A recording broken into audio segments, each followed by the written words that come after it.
Okay, well hello and welcome to another classic car brochure review, and this one is for the Morris 1100 Saloon and Traveller.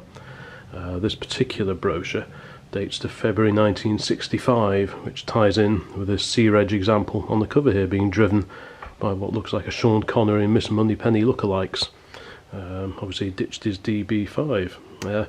This, like I say, this brochure is from 1965, but the ADO16 range, the 1100, the Austin, the Morris and so on, first saw light of day in August 1962 and continued in various incarnations until 1974, by which time it was powered by the 1275cc engine, the 1300 as it was called. There were early plans to install a V4 engine, but development on that was pulled when it was realised that the transverse mounting of the engine in this particular car, as in the Mini, a V4 simply wouldn't have fitted under the bonnet.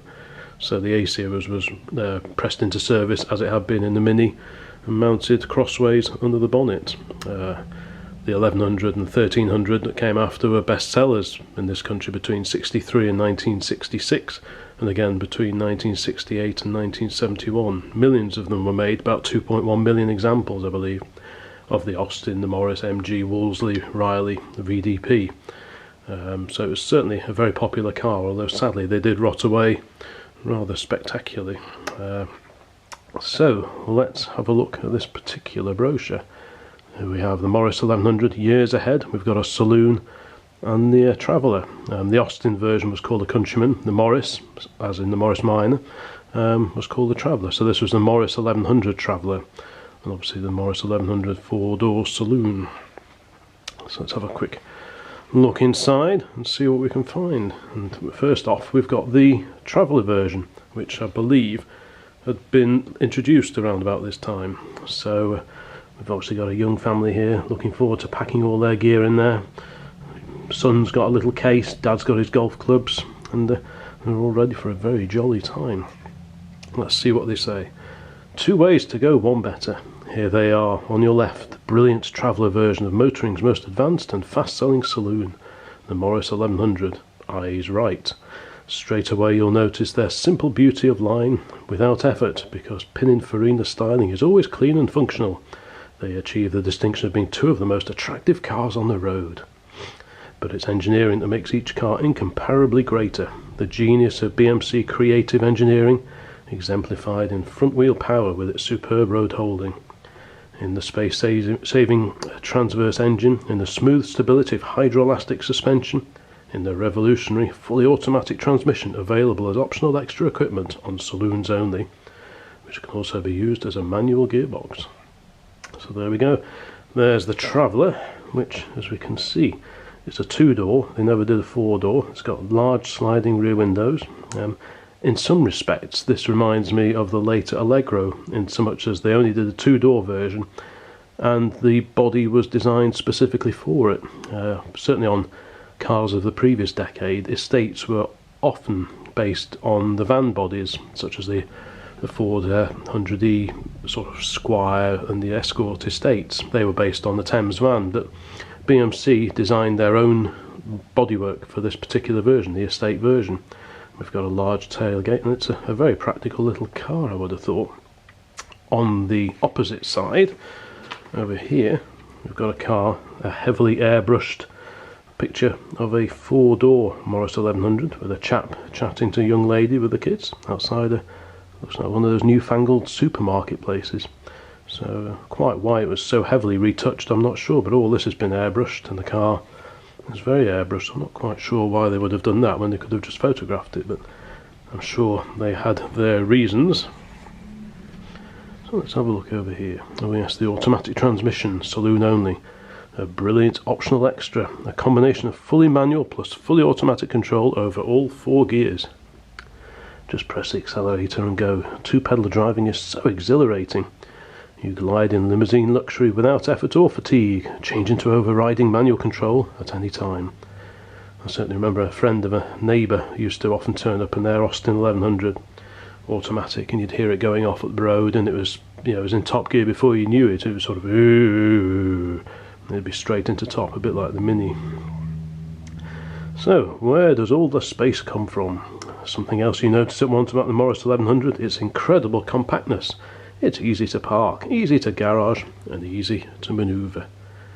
I mean, in fairness, BMC did come up with some quite novel little designs, whereas Ford tended to stick with their conventional inline four-cylinder engines and rear-wheel drive. BMC did try and do things a bit differently. Obviously, the Mini was quite a revolution when that came along in 1959, and the 1100 sort of built on it literally by stretching it wider, longer, a bit taller, just to make it a bit more of a practical car.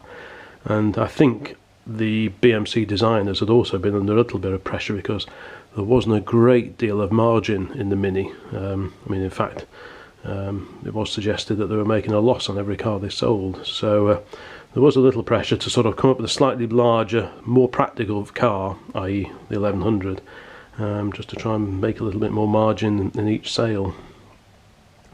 So let's have a look here. Inches less in length, yet as spacious as a big saloon. How's it done? By putting the engine sideways across the frame and powering the front wheels. The twin results are fantastic roominess for 5, and over 80% of the 1100's length is available for passengers and luggage. And phenomenal performance with road holding and safety to match, especially in conditions of snow and ice and day-long cruising at high speeds.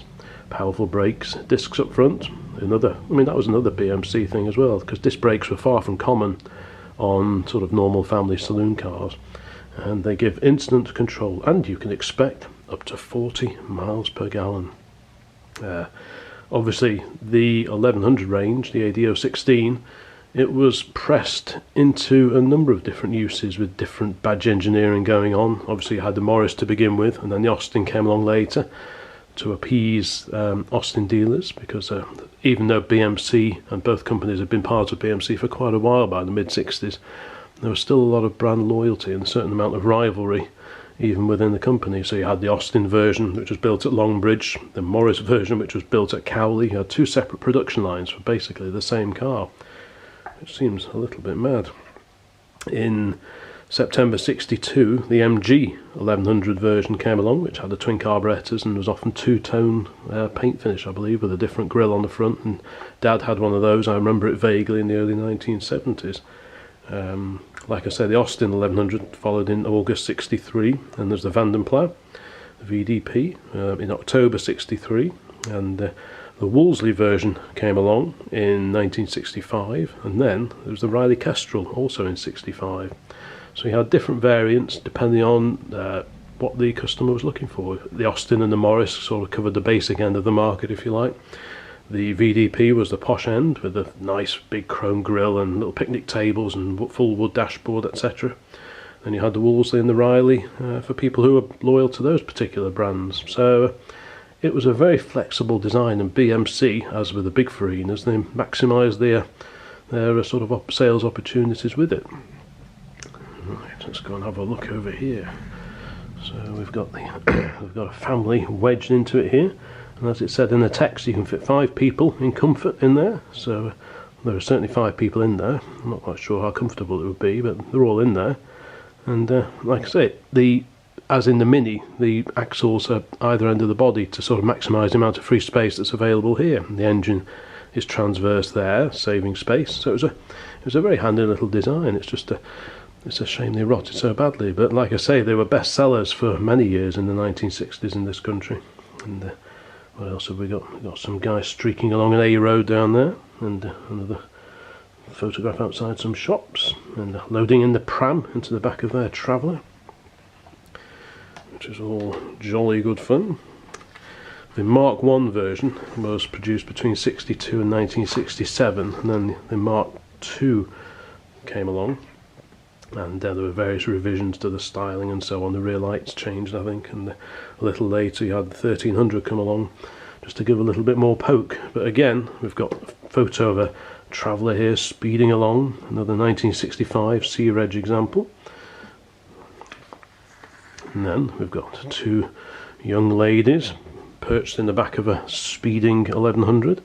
So smooth you could pour coffee at 60 miles per hour. There's much more than just deeply sprung and cushioned seating to cosset you in the Morris 1100. The tough, silent, unitary body rides on fluid, smooth hydroelastic suspension. Ruts, ripples and road shocks never reach you. Automatic wheel compensation preserves the car's level, giving you a sensationally controlled ride without sway or roll, plus firm, fast cornering. Again, this is all quite advanced stuff when you compare it to sort of Hillman Minxes and Ford Cortinas and Escorts and things like that. It was all quite advanced. Whether that made it more complicated to actually maintain them, I'm not sure, because it wasn't unusual even in the 70s to see 1100s driving along with the back end collapsed as the hydroelastic gave up the ghost. So it was an advanced thing for its time, but it was probably a bit more complicated to keep it working.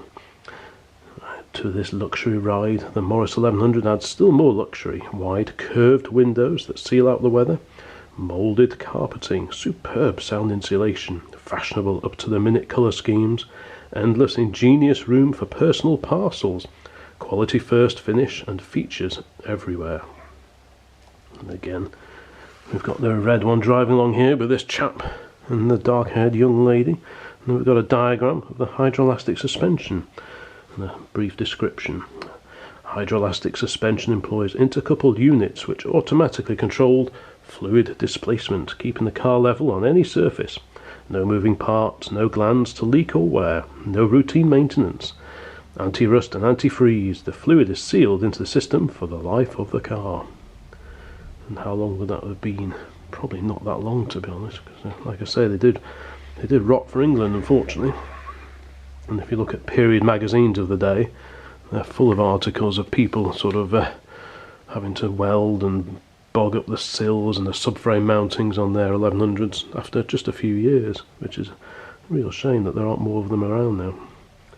Here we go, the Morris 1100 Saloon, designed to look good and last. Under this crisp Pininfarina styling is the immense strength and rigidity of unitary construction, because of course Triumph at the time was still using a separate chassis on their Herald. Your Morris 1100 will take the long, hard usage a family car expects and never turn a hair. The Morris 1100 Traveller, multi-purpose motoring with the smooth comfort of the 1100 Saloon. Pile everything for a lively weekend or a long holiday into this Traveller. Seating for 5 and a spacious rear platform to accommodate everything in safety. It's a very handy little car. A perfect family carry-all and long-distance tourer with super easy access through the special full-width, one-piece, counterbalanced top hinge door. No wheel arches or transmission hump obstruct the floor area. Well, that's a very usable space. It's a shame they never put the lift up back on the A40, because of course that came with just a little boot lid to begin with. Then they did the Countryman with a split tailgate, but really they should have done this. Just look at the space inside. Plenty of leg, elbow and headroom for 5 adults. Wide rear parcel shelf and stowage space galore. All this within a compact 12 foot 2 3/4 inch length and 5 foot 3/8 of an inch width. More space in fact than many larger saloons. And we also have big, easy to enter and exit doors. No scrambling, snagging stockings or ricks in the back. Large rigid companion boxes on each front door. And we have the beautifully planned fascia with all instruments grouped on one easy to read panel. Glove compartment and full width parcel shelf accommodate a vast amount of odds and ends. Ultra wide, conically curved windscreen gives panoramic forward vision and a huge rear window. I think it's fair to say that the dashboard designs on the Morris and the Austin 1100, at least to begin with, were fairly austere. And Issigonis was somewhat renowned for not being into sort of flim flam and unnecessarily styling gimmicks, and it is all fairly rudimentary. The higher spec models like the VDP and the MG were certainly better from that regard. Let's have a look here. Passenger space is not gained at the expense of luggage. See how flat and capacious this boot is, with a spare wheel and separate compartment below the floor. Stop tail lamps, direction indicators and reflectors are grouped in the short fins. And also, I seem to remember the electric fuel pump was under there, I think.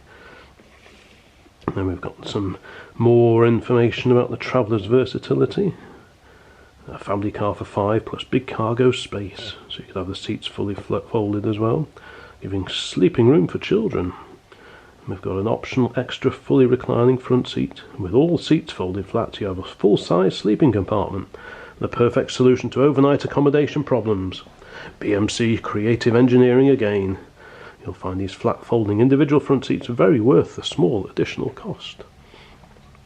And so it goes on extolling the virtues of the Traveller version, which, like I say, I think had come out around about this time to join the Saloon and the BMC garages. Here we've got the dimensions, the engine specifications. I'll zoom in so we've got a better look at that. If you want to have a read about the engine, the fueling system, the transmission, we've got the gear ratios, steering, suspension details, and so on.